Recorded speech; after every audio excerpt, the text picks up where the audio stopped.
আলহামদুলিল্লাহি রাব্বিল আলামিন ওয়াসসালাতু ওয়াসসালামু আলা সাইয়্যিদিল মুরসালিন ওয়া আলা আলিহি ওয়া আসহাবিহি আজমাইন আম্মা বা'দ। প্রিয় মুসলিম ভাই বোন সকলকে আমি আকীদা কনফারেন্সে স্বাগতম জানাচ্ছি। তো আকীদা কনফারেন্স একটি গুরুত্বপূর্ণ বিষয়। আকীদা কনফারেন্সের মধ্যে সবচেয়ে গুরুত্বপূর্ণ বিষয় হলো আকীদা, বিশুদ্ধ আকীদা, সহি আকীদা, কোরআন সুন্নাহর আকীদা তুলে ধরা। এই জন্য আকীদার কনফারেন্সকে আমরা প্রত্যেকেই খুব গুরুত্বের সাথে নেব।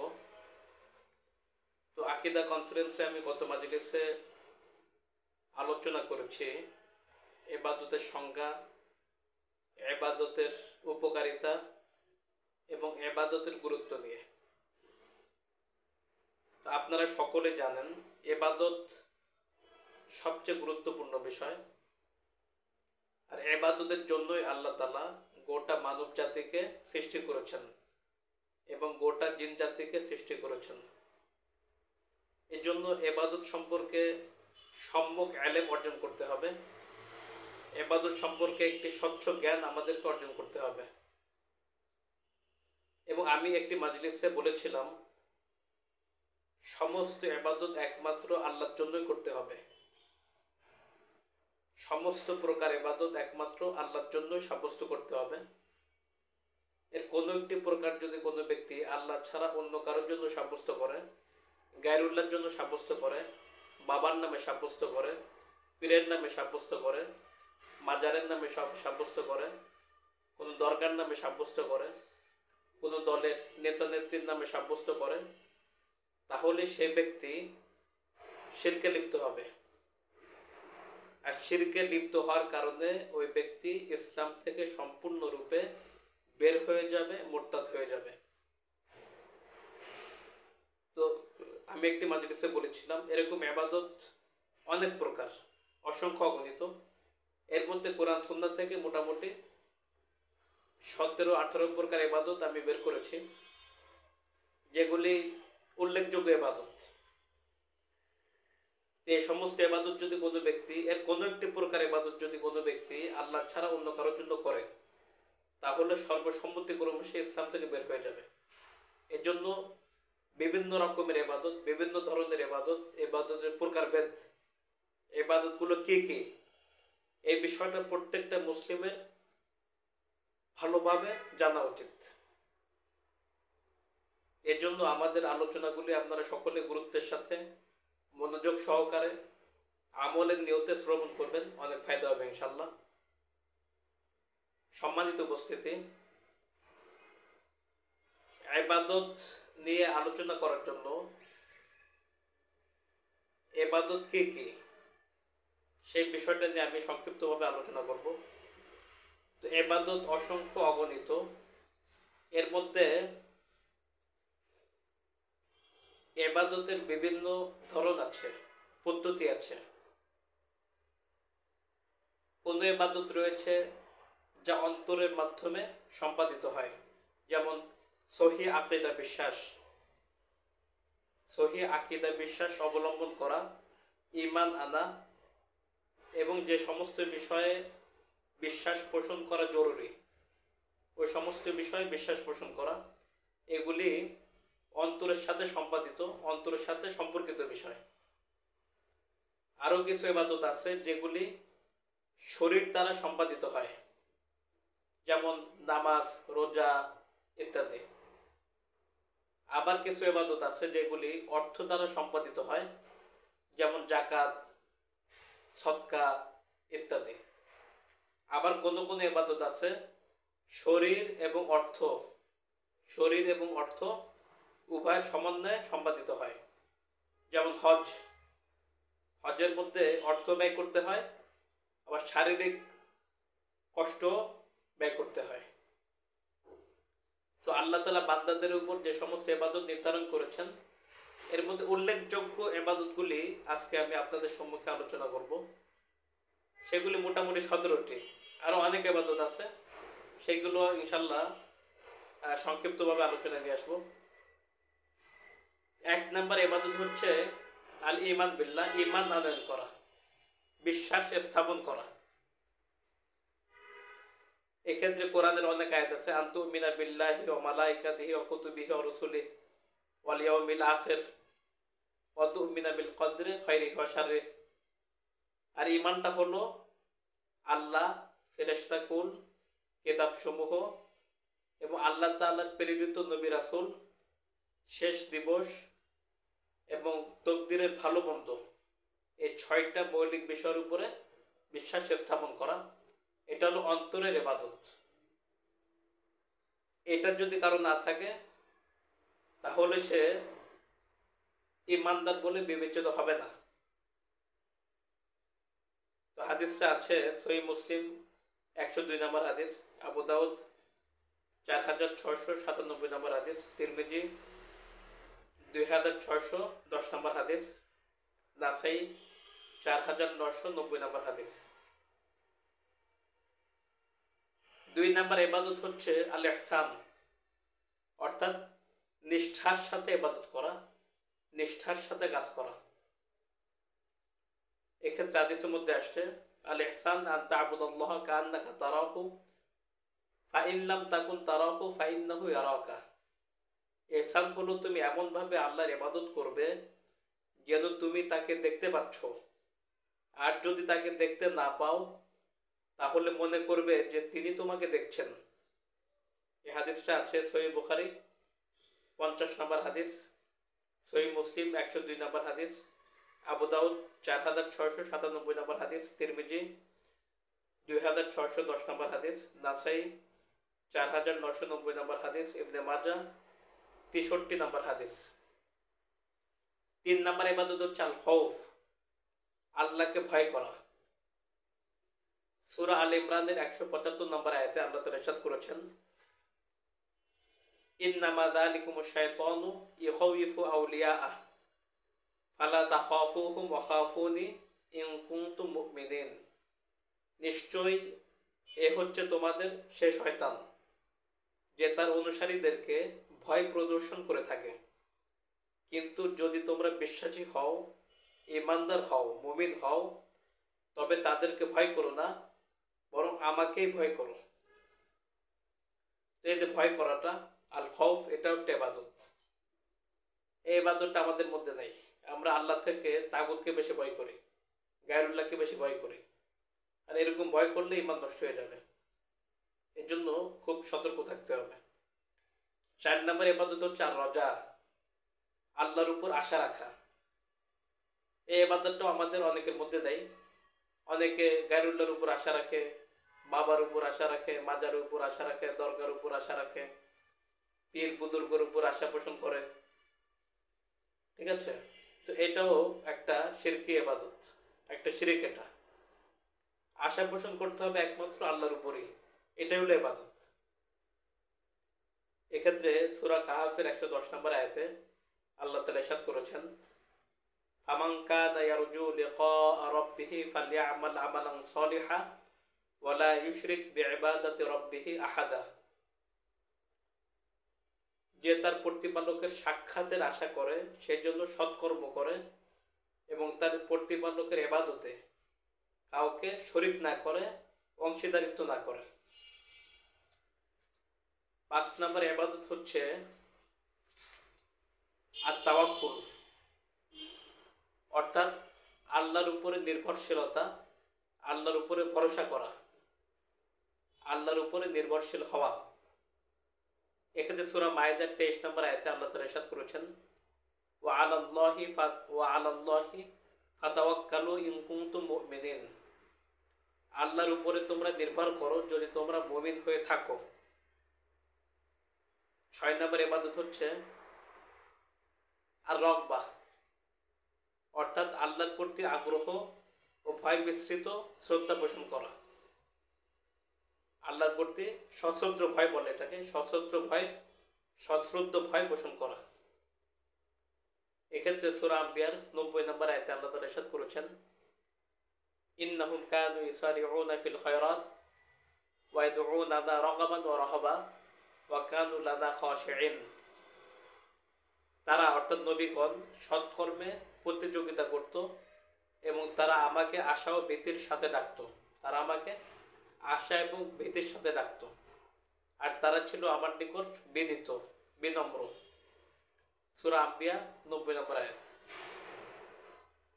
অনুরূপভাবে 7 নম্বর ইবাদত হচ্ছে আল ইনাবা, অর্থাৎ কৃত পাপের জন্য আল্লাহর কাছে অনুশোচনা করা, তওবা করা। এক্ষেত্রে সূরা জুমারের 54 নম্বর আয়াতে আল্লাহ তাআলা ইরশাদ করেছেন, ওয়া আনিবু ইলা রাব্বিকুম ওয়া আসলিমু লাহু মিন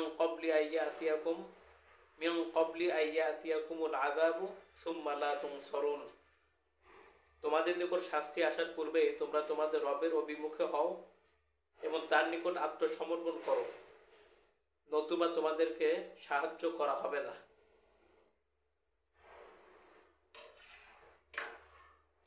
এই হলো 7টি ইবাদত।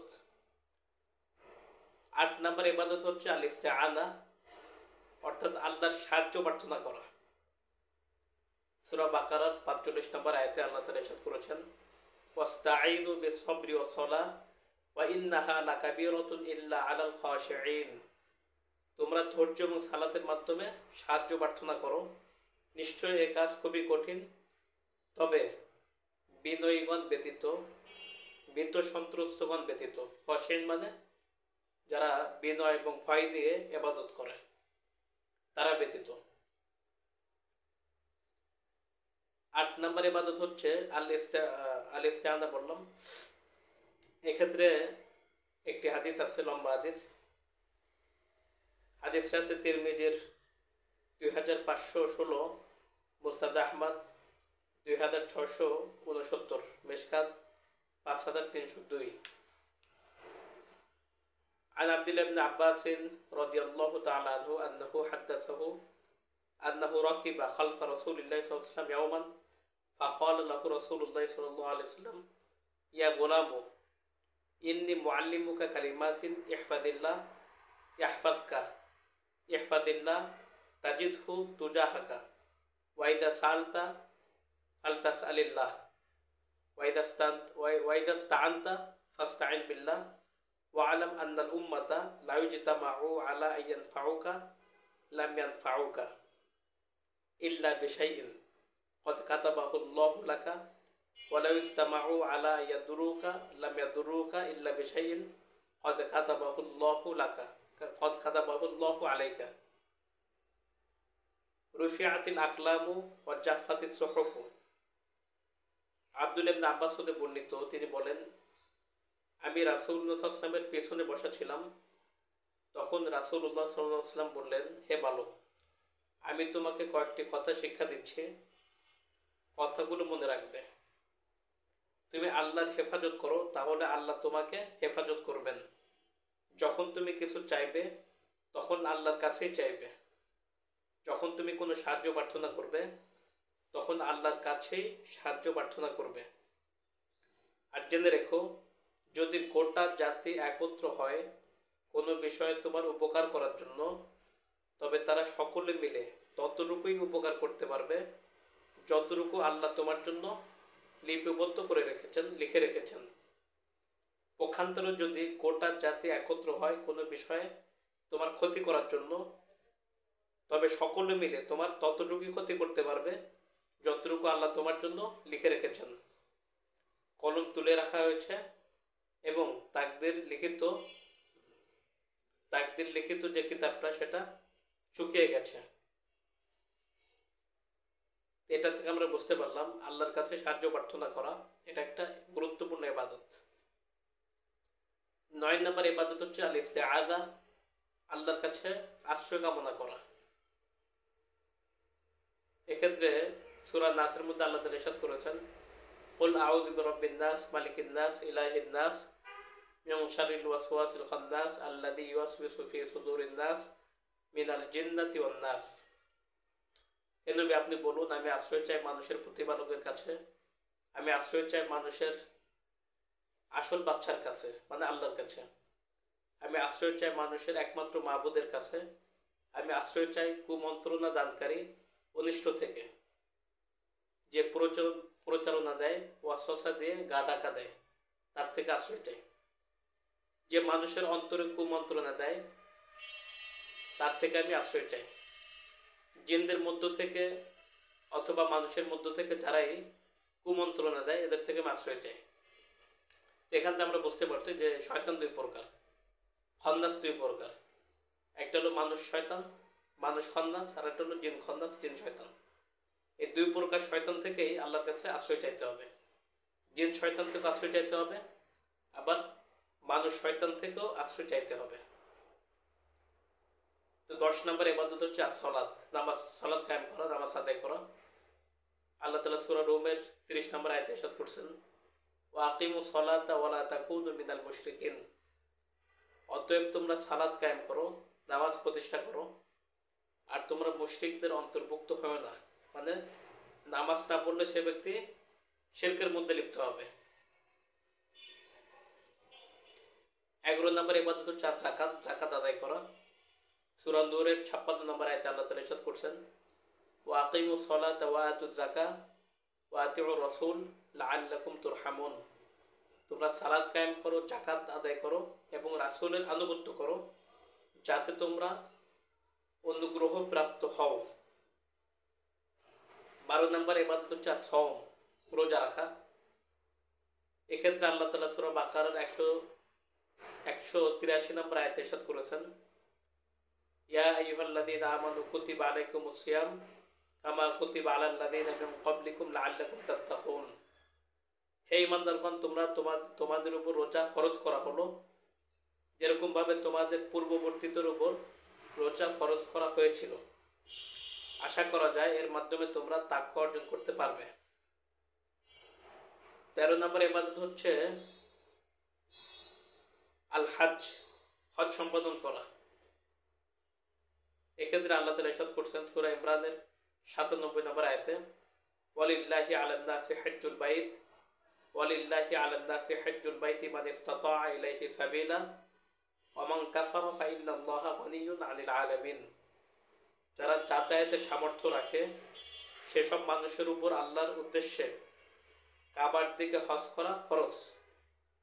আর যে কুফরি করবে তার জেনে রাখা উচিত যে আল্লাহ বিশ্ববাসী থেকে অমুখাপেক্ষী। 14 নম্বর ইবাদত হচ্ছে আল কিতাল, জানমাল দিয়ে আল্লাহর পথে সশস্ত্র যুদ্ধ করা। এটা হলো 14 নম্বর ইবাদত। এটাকে আমরা অনেকে ইবাদতই মনে করি না, নফল অনেক বিভিন্ন এটি মনে করি। অনেকে এটাকে আবার সন্ত্রাসী বলে, জঙ্গিবাদী বলে। তো যারা বলবে তারা সুনিশ্চিতভাবে ঈমান থেকে, ইসলাম থেকে বের হয়ে যাবে, এতে কোনো সন্দেহ নেই। যদি কোনো ব্যক্তি কিতালকে, জিহাদকে সন্ত্রাসী, জঙ্গিবাদী আখ্যা দেয়, সে ব্যক্তি সর্বসম্মতিক্রমে মুরতাদ হয়ে যাবে। তো আল্লাহ তাআলা আমাদেরকে হেফাজত করুন, আমিন। তো যুদ্ধ করা আল্লাহ তাআলা এটাও আমাদের উপর ফরজ করে দিয়েছেন। আল্লাহ তাআলা ইরশাদ করছেন, কুতিবা আলাইকুমুল কিতাল ওয়া হুয়া কুরহুল লাকুম ওয়া আসা আন তাকরাহু শাইআন ওয়া হুয়া খায়রুল লাকুম ওয়া আসা আন তুহিব্বু শাইআন ওয়া হুয়া শাররুল লাকুম আল্লাহু ইয়ালামু ওয়া আনতুম লা তা'লামুন।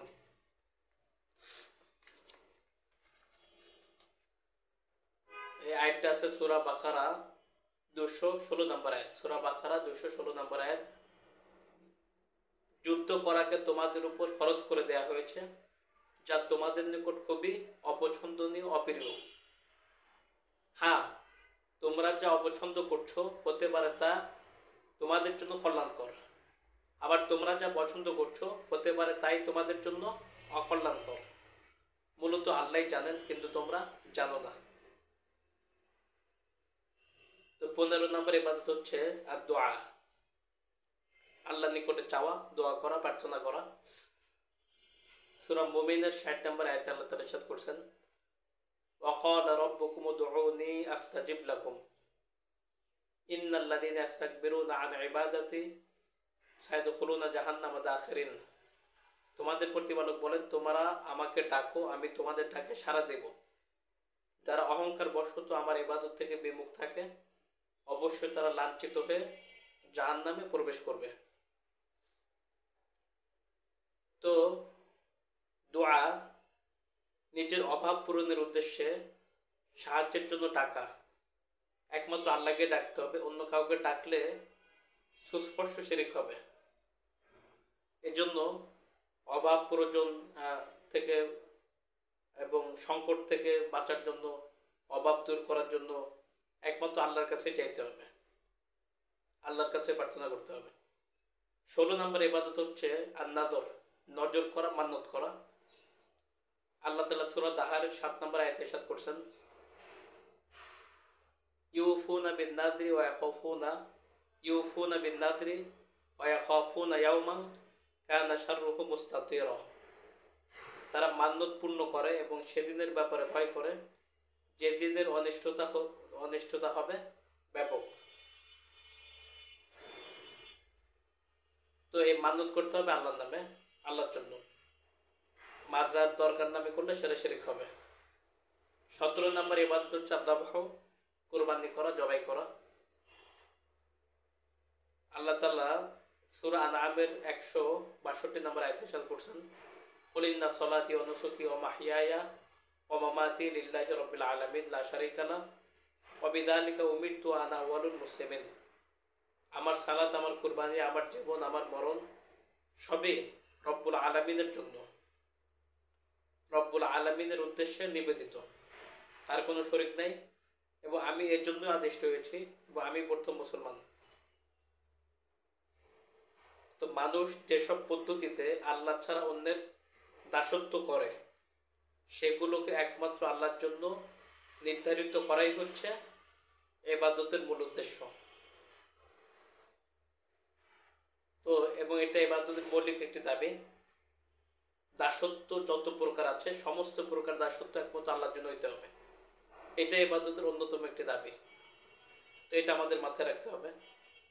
যেমন রুকু করা, সিজদা করা, আর্থিক নজরানা পেশ করা, রোজা রাখা, কোরবানি করা, কেবল আল্লাহকেই ভয় করা, কেবল আল্লাহরই আনুগত্য করা, নির্দ্বিধায় আল্লাহ পাকের আইন বিধান মেনে চলা এবং সমস্ত কাজকে শুধুমাত্র আল্লাহর জন্য নির্দিষ্ট করা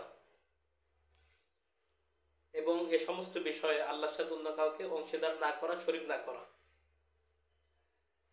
তো এই সমস্ত ইবাদত আল্লাহর জন্য নির্দিষ্ট, এতে অন্য কারো শরীকানা করলে সে ব্যক্তি ইসলাম থেকে সম্পূর্ণরূপে বের হয়ে যাবে। আর সমস্ত নবী রাসূলকে আল্লাহ তাআলা এই উদ্দেশ্যে দুনিয়াতে পাঠিয়েছেন যে সমস্ত ইবাদত আল্লাহর জন্য করতে হবে এবং তাগুতকে বর্জন করতে হবে। আরো কিছু ইবাদত আছে, সেগুলো আমি উল্লেখ করছি। কোরআন পাঠ করা, গবেষণা করা, এটা একটা ইবাদত। কোরআন পাঠ করা, গবেষণা করা, আল্লাহর পথে দান করা, খরচে হাসানা দেয়া, অভাবগ্রস্তদেরকে সাহায্য করা, চাকর কর্মচারীদের উপর সহানুভূতি দেখানো, কন্যা সন্তান লালন পালন করা, এটাও একটা ইবাদত। কন্যা সন্তান লালন পালন করা এটাও একটা ইবাদত, কিন্তু আমরা এটাকে অনেকে খারাপ মনে করি। এতিম লালন পালন করা, মেহমানদারি করা, ক্ষুধার্তকে আহার দেওয়া, রোগীর সেবা করা, রোগীকে দেখতে যাওয়া, জানাজার নামাজে শরীক হওয়া, মসজিদ নির্মাণ করা, রাস্তা পথে কষ্টদায়ক বস্তু ফেলে দেওয়া, সরিয়ে ফেলা, পরিবারের জন্য খরচ করা, আল্লাহ সন্তুষ্টির জন্য বন্ধুদের সাথে সাক্ষাৎ করা, আত্মীয়তার সম্পর্ক বজায় রাখা, মাতা পিতার সাথে সদাচার করা, ভালো আচরণ করা, মানুষের মধ্যে বিবাদ মীমাংসা করা, খুশি মনে অন্যের সাথে সাক্ষাৎ করা, উত্তম চরিত্রের অধিকারী হওয়া, লজ্জা বজায় রাখা, ভালো কাজের দিকে মানুষকে আহ্বান করা, পশু পাখির প্রতি দয়া দেখানো, ভালো কাজের সুপারিশ করা, মানুষের সাথে ভালো ব্যবহার করা, স্বামীর হক আদায় করা, স্ত্রীর হক আদায় করা, সন্তানকে সুশিক্ষা দেয়া, হালাল উপায়ে উপার্জন করা, হালাল উপায়ে উপার্জন করা এটা একটা গুরুত্বপূর্ণ ফরজ ইবাদত। ধৈর্য ধারণ করা, তওবা করা, ইস্তেগফার করা, আরো অসংখ্য অগণিত ইবাদত আছে। এই সবই ইবাদত, সবগুলি একমাত্র আল্লাহর জন্য করতে হবে।